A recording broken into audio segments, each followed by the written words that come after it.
আজকে আমি আইছি আমার সাদেকের বলল দেয়া করতাম, সুখ দুঃখটা দেখে যাইতাম।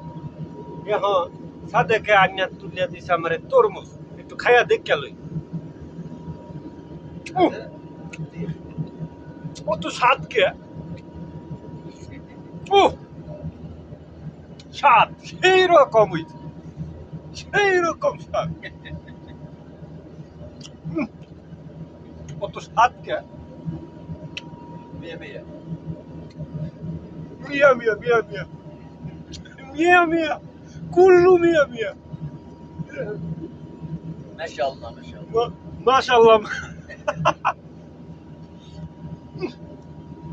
কত স্বাদ কে! হ্যাঁ برد كثير برد মিয়া মিয়া মিয়া মিয়া মিয়া মিয়া। কুল